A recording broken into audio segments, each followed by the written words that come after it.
दोस्तों। आज की क्लास में हम प्रीसीमन आयोग है जो प्रीसीमन आयोग को देखेंगे। प्रीसीमन आयोग होता क्या है, क्या इसका कार्य है, किस अनुच्छेद के तहत इसका गठन किया जाता है, उन सब चीज़ों को देखेंगे। ठीक है। प्रीसीमन आयोग होता क्या है, जैसे हमारी जनसंख्या है और जनसंख्या के आधार पर लोकसभा सीटों का आवंटन करना कि इतनी जनसंख्या पर यहाँ एक सीट निर्धारित की जाएगी, वहाँ एक सीट निर्धारित की जाएगी, इस प्रकार से जो सीटों का परिसीमन किया जाता है, इसलिए इसको और प्रीसीमन आयोग जो है इसकी एक जो मुख्य चुनाव आयुक्त होता है वो इसका अध्यक्ष होता है। ये बात ध्यान रखने की है कि प्रीसीमन आयोग का जो अध्यक्ष है, इसका अध्यक्ष होगा मुख्य चुनाव आयुक्त यानी सीईओ, मुख्य चुनाव आयुक्त। ठीक है, तो ये इसका अध्यक्ष हो गया। अच्छा, दूसरी बात, अब जो ये आर्टिकल 82 के तहत इसका गठन किया जाता है, आर्टिकल 82। ठीक है। अच्छा, आर्टिकल 82 के तहत इसका गठन किया जाता है, लेकिन गठन कौन करता है, जो संसद है, संसद कानून बनाकर इसका गठन करती है। ठीक है, यानी एक पॉइंट आपको ध्यान रख रहे हैं, संसद कानून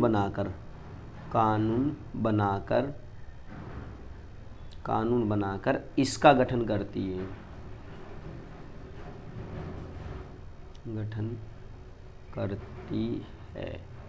देखो, संसद कानून बनाकर इसका गठन करती है किस अनुच्छेद के तहत, अनुच्छेद 82 के तहत संसद कानून बनाकर प्रीसीमन आयोग का गठन करेगी।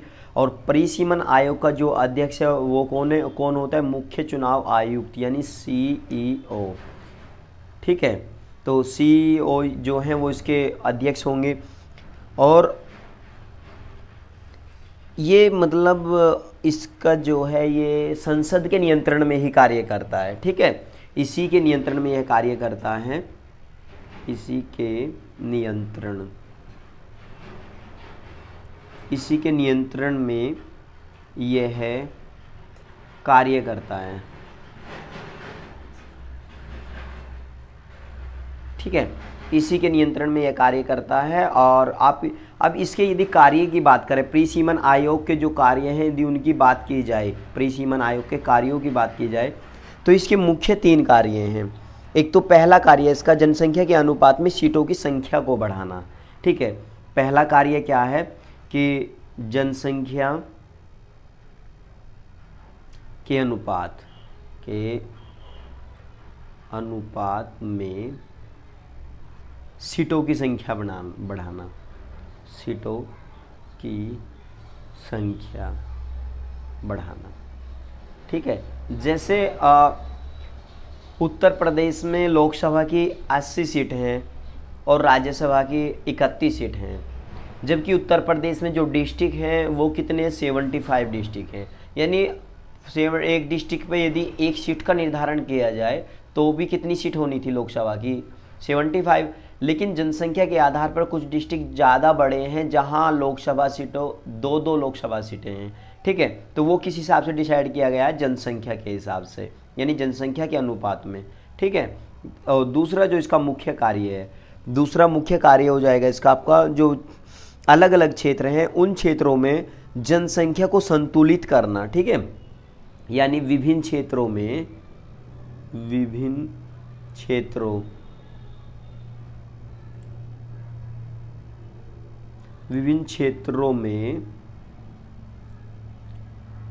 जनसंख्या संतुलित करना,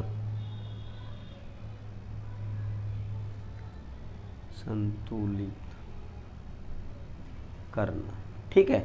अच्छा, अभी तीसरा जो इसका इम्पोर्टेंट कार्य है, वो तीसरा कार्य क्या है कि जो आरक्षित स्थान है उन स्थानों का पुनर्निर्धारण करना कि ये स्थान पिछली श्रेणी में इसको आरक्षित रखा गया था या इस श्रेणी में भी इसको आरक्षित रखा जाना चाहिए, इन सब चीज़ों का ध्यान रखना और उन्हें आरक्षित करना। यदि नीड है तो आरक्षित करेंगे, यदि नीड नहीं है तो उन्हें आरक्षित नहीं करेंगे, वो इनका काम है। ठीक है, तो ये यानी आरक्षित स्थानों को का पुनर्निर्धारण करना। ठीक है,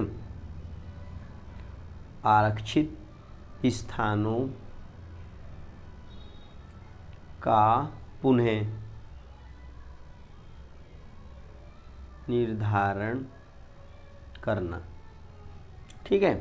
अच्छा, ये इसके 3 कार्य हुए, यानी प्री सीमन आयोग के मुख्य कार्य कौन से हुए, ये 3। कभी कभी एग्जामिनर पूछ लेता है कि निम्न में से प्री सीमन आयोग का ऐसा कौन सा कार्य शामिल नहीं है, या ऐसा जो निम्न में से प्री सीमन आयोग का कार्य कौन सा है, मुख्य कार्य, तब जाके 4 ऑप्शन देगा और वहाँ से एक सही वाला दे देगा, तो वो आपको देखना है। ठीक है। अच्छा, अब प्री सीमन आयोग का गठन किस आर्टिकल के तहत होता है, वो क्वेश्चन में डायरेक्ट पूछ लेगा। जैसे आपके एसएससी हो गया, पैट एग्जाम हो गया, और सीआईएसएफ हेड कांस्टेबल के जो अभी आए हैं वहाँ भी क्वेश्चन पूछ लेता है यहाँ से।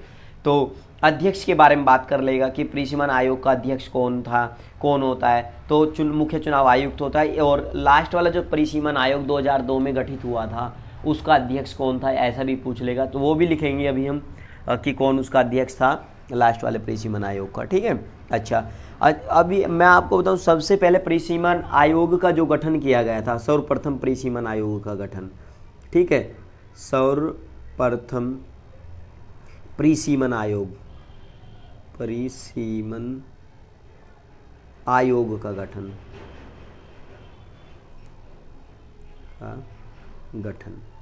यानी पहली बार जब इसका गठन किया गया, यानी 1952 में इसका पहली बार गठन किया गया प्री सीमन आयोग का। फिर इसके बाद में इसका क्राइटेरिया 10 वर्षों के हिसाब से सेट किया गया था, और सेकंड बार में, ये प्रथम बार हो गया, सेकंड बार में ये 1962 में इसको गठित किया गया। तीसरी बार में 1973 में इसका गठन किया गया।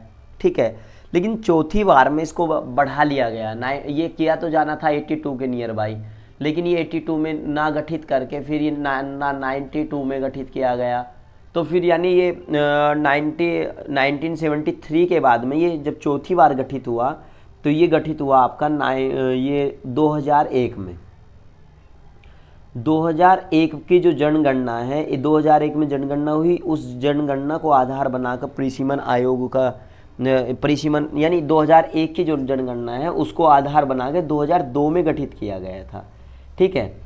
यानी 2002 में इसको प्री सीमन आयोग का पहली बार 1952, फिर 62, 73 और ये 2002।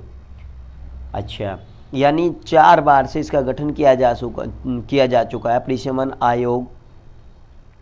अभी रिसेंटली प्रेजेंट टाइम में चार प्री सीमन आयोगों का गठन किया गया है।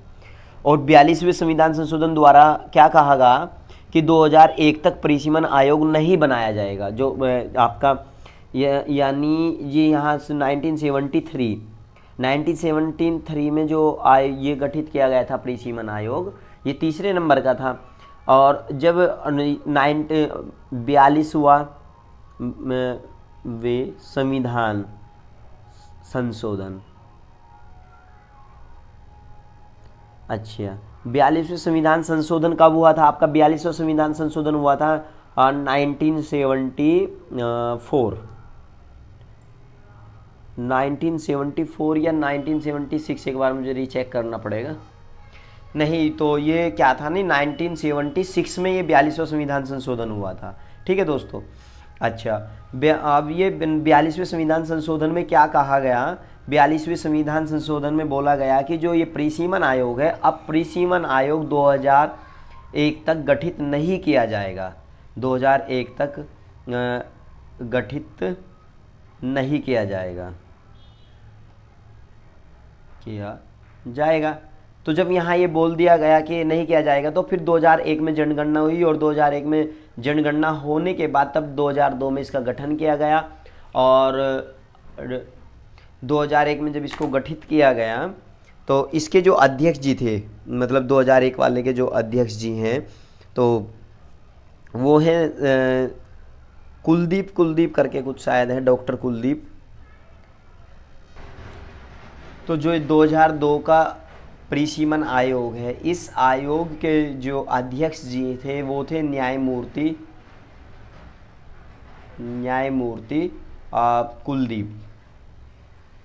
कुलदीप जी। अच्छा, तो जो न्यायाधीश कुलदीप जी हैं, इनकी अध्यक्षता में 2002 में इसका गठन किया गया।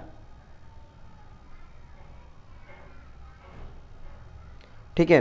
अच्छा, अब फिर ये इसको मतलब यहाँ गठित करके बोल दिया गया है कि अब 2026 तक परिसीमन आयोग का गठन नहीं किया जाएगा। नहीं नहीं, ये जो 2002 वाला परिसीमन आयोग है 2026 तक निश्चित कर दिया गया है।